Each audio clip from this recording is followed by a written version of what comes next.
Bonjour à tous, bienvenue dans ce webinaire. Je suis Thibaut Guerre, conseiller, France Rénov au Créac. Pour rappel et pour un point de contexte avant de commencer, les espaces conseils France Rénov sont des services publics, sur tout le territoire, français, qui ont pour but de renseigner, le grand public sur les projets de rénovation énergétique, que ce soit sur des points techniques, financiers ou juridiques. Le Créac, l'association pour laquelle je travaille, anime un certain nombre d'espaces conseils France Rénov en Gironde et aujourd'hui, je vous propose de revenir sur un projet de rénovation globale que nous avons pu accompagner du début jusqu'à sa fin. Alors, l'idée d'aujourd'hui n'est pas forcément d'aller dans un détail technique extrême sur ce projet de rénovation que nous avons suivi, mais plutôt de vous donner un aperçu des grandes clés sur ce que peut représenter un projet de rénovation énergétique globale d'une maison, que ce soit en termes, d'ampleur, de contraintes, organisationnelles, de chronologie, combien de temps ça prend, chaque étape, d'un projet de rénovation globale, de budget, bien entendu, qu'est-ce que ça peut représenter? Quel est l'ordre de grandeur, en tout cas pour le bâtiment dont nous allons parler aujourd'hui? Et bien sûr, surtout, des énormes avantages, que revêt un projet de rénovation énergétique globale, que ce soit au niveau des consommations, du gain en étiquette énergétique, mais aussi du confort, gagné, après le projet. Je vais donc vous présenter le logement tel qu'il était avant travaux, lorsque nous avons, rencontré le ménage, qui l'avait acheté pour l'occuper. Donc c'est une maison qui est située dans le nord du département de la Gironde, qui fait environ 92 carrés sur un étage et avec demi-toyenneté. C'est une maison de centre-bourg, donc qui est accolée à 2 maisons, sur sa droite et sur sa gauche. Et c'est un bâtiment ancien, donc une construction avant 48, bâtiment en pierre, donc bâtiment pouvant être sujet à des problématiques d'humidité au-delà des problématiques, de consommation énergétique. À noter que l'étage, était partiellement habité avant travaux, avec une isolation faible sous les rampants, donc directement sous la toiture dans la partie habitée. Qu'il y a également un sous-sol, donc avec un plancher bois qui, avant travaux, était non isolé, des menuiseries bois en simple vitrage, et que le bâtiment était chauffé électriquement avec un appoint, avec un petit poêle à gaz et également la préparation d'eau chaude était faite au moyen de l'électricité puisque c'était tout simplement un cumulus qui assurait, la production d'eau chaude. En tant qu'espace conseil France Rénov', les premières étapes de notre mission, ça a été de rencontrer le ménage bien entendu, sur sa propre sollicitation. De lister tout d'abord ses besoins. Alors ses besoins, ils étaient, d'acheter ce bien en vue d'en faire leur habitation principale. Donc on parle ici d'un foyer qui à l'époque était de 2 adultes et 1 enfant. Le projet était aussi de transformer un peu ce bâtiment en parallèle de sa rénovation énergétique, c'est-à-dire d'en faire une légère surélévation pour rendre l'étage, totalement habitable.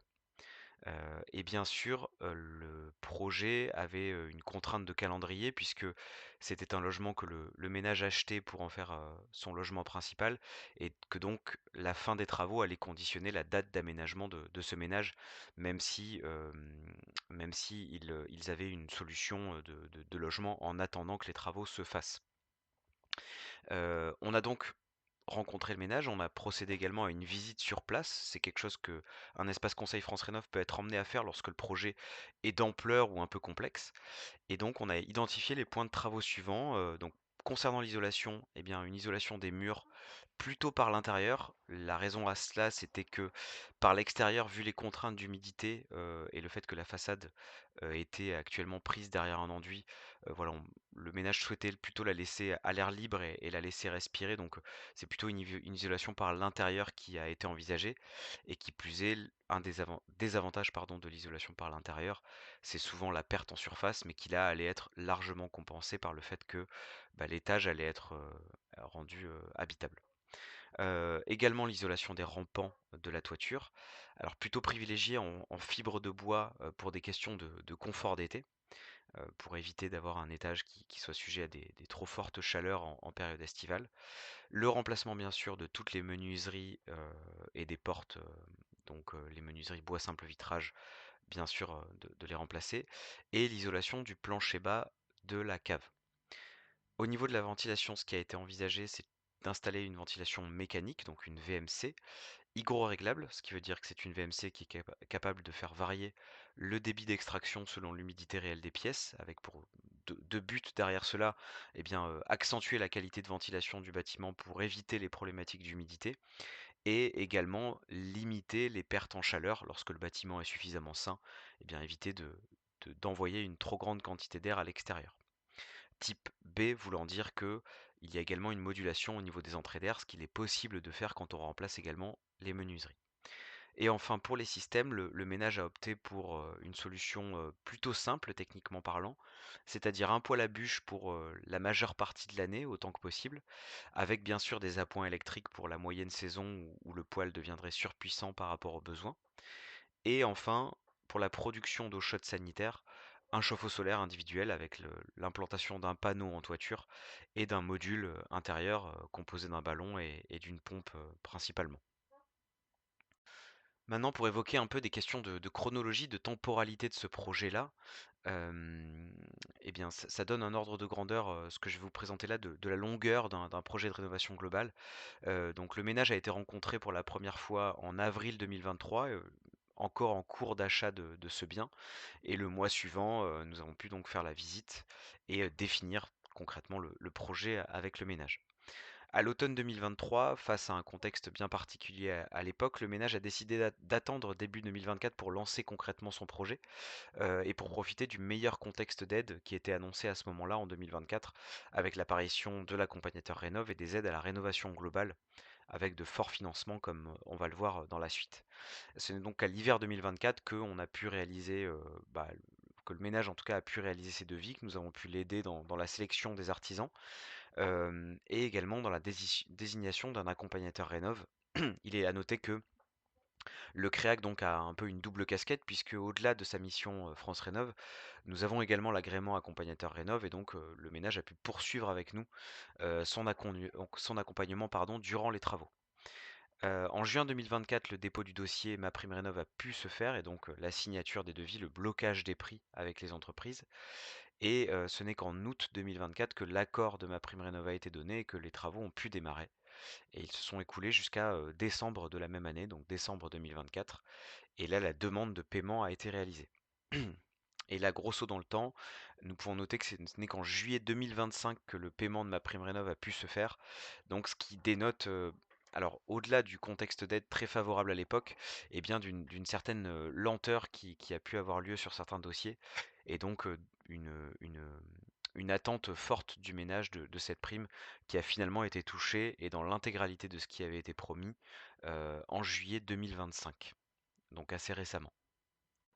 Concernant le budget justement, et le coût même, réel de cette opération, pour tous les travaux que je vous les ai listés précédemment et vous avez le détail sur la diapositive, c'est environ 60 000 € de travaux, intégrant les frais d'accompagnement, d'audit énergétique que le ménage a dû prévoir, sur ce projet-là et sur ces 60 000 € de travaux et dans le contexte d'aide, qui était en place à l'époque, et bien, c'est un peu plus de 20 000 € d'aide financière qui ont pu être obtenus auprès de MaPrimeRénov. Ce contexte d'aide financière, il a un peu changé, je vous en parlerai juste après, mais c'était celui qui avait cours au moment où ce ménage-là a fait ses travaux. Le reste à charge a pu être couvert, et ça c'est toujours les mêmes conditions d'application aujourd'hui, a pu être couvert par un éco-prêt à taux zéro, donc permettant de payer plutôt sous forme d'une mensualité le reste à charge des travaux. Je vous mets les montants détaillés pour que vous puissiez avoir un ordre de grandeur. Bien sûr, ces prix, ils dépendent en réalité de chaque projet. Et nous, quand on vous rencontre dans le cadre d'un conseil, on est capable de vous pré-budgétiser votre projet selon l'ampleur des travaux qui est envisagé. Donc c'est une bonne chose à savoir. Là, il faut savoir que le budget prévisionnel que l'on avait donné à ce ménage n'a pas été dépassé et le budget réel s'est même retrouvé légèrement en dessous de ce qu'on avait pu annoncer au ménage pour qu'il prévoie sa trésorerie. Maintenant, abordons eh bien, les résultats de cette rénovation, le logement après travaux. Donc c'est un passage d'un DPEG au début, comme je vous l'ai dit tout à l'heure, à un DPEB qui a pu être réalisé avec les travaux précédemment listés. En parallèle, il y a bien eu donc un piquage de la façade que vous pouvez voir sur une des photos à droite, donc la même façade jardin que je vous montrais tout à l'heure, et bien cette fois-ci, libérer de l'enduit avec cette pierre qui va pouvoir respirer et évacuer, cette humidité qu'elle est emmenée à normalement charrier, puisque c'est un bâti ancien. Et en parallèle, la surélévation a pu être, réalisée par le ménage sans impact sur les aides financières et c'est à noter, et donc, augmentation en parallèle de la surface habitable, du logement. Je vous ai mis quelques photos donc, des points clés, la façade comme je vous en ai parlé, de nouveau la pièce principale où on voit un mur de refend où la pierre a été là ici, libérée pour respirer convenablement et on y distingue également le poêle à bois et une des menuiseries, remplacées. Le module intérieur du chauffe-eau solaire et une des fenêtres où on voit apparaître une entrée d'air hygroréglable, donc de cette fameuse ventilation performante que j'évoquais tout à l'heure. Au niveau des factures, c'est une prévision, sachant qu'en plus le ménage n'a pas réellement habité le logement avant travaux et n'a pas payé de facture, avant, les travaux. Mais c'est cet ordre de grandeur-là de réduction des factures, hein, de presque 1 pour 4 auquel on peut raisonnablement s'attendre sur ce projet-là, puisqu'on partait d'un état de passoire et qu'on arrive à un niveau, basse consommation. Il est à noter que ces montants-là, ils sont très indicatifs. Ils tiennent compte, d'une augmentation des coûts de l'énergie, sur lesquels, ben, personne n'est devin, mais nous, on donne en général des grandes tendances qui permettent de se projeter et de de de préjuger une certaine rentabilité ou pas d'un projet de rénovation énergétique. Mais là, on a affaire à un projet qui, si on croise le gain de confort, le gain, heu, de consommation et donc de facture énergétique et également, bien, voilà, un peu tous ces aspects-là, on a un projet qui est, à n'en point douter, très rentable pour le ménage qui l'a effectué. Voilà qui clôture un peu, eh bien, le grand balayage qu'on pouvait faire sur ce projet exemple que nous avons pu suivre de son tout début jusqu'à sa toute fin. Pour conclure, eh bien, il faut tout simplement savoir que chaque projet de rénovation énergétique est différent. Et c'est pour cela que nous existons, donc les espaces conseils France Rénov, c'est pour accompagner chaque ménage dans le cadre de projets qui vont être très différents les uns des autres. Et donc ce projet-là que je vous ai présenté à titre d'exemple, eh bien n'est pas rigoureusement transposable à voilà, les coûts, les délais ne sont pas rigoureusement transposables à tous les projets. Certains peuvent être plus simples, d'autres plus complexes. Et bien pour savoir dans quel cas se situe le vôtre, eh bien tout simplement, je vous suggère de nous rencontrer. Donc le CREAC, comme je vous ai dit tout à l'heure, nous gérons pas mal d'espaces Conseil France Rénov sur la Gironde. Mais si vous ne faites pas partie d'un de ceux qui sont listés sur la carte, eh bien vous pouvez tout simplement vous rendre sur le site de France Rénov pour trouver la structure qui va bien s'occuper de votre territoire à vous. Pour finir et pour aller plus loin, je vous conseille, le site France Rénov et le site de l'ADEME qui vont tous 2 regorger d'informations à la fois techniques et financières, suffisamment clarifiées, vulgarisées pour que vous puissiez déjà avoir une base d'informations, fiable et éviter de tomber sur des offres, qui pourraient être frauduleuses ou mensongères et bien sûr, l'idée est de nous rencontrer le plus rapidement possible, dans le délai qui sera le vôtre et qui vous conviendra.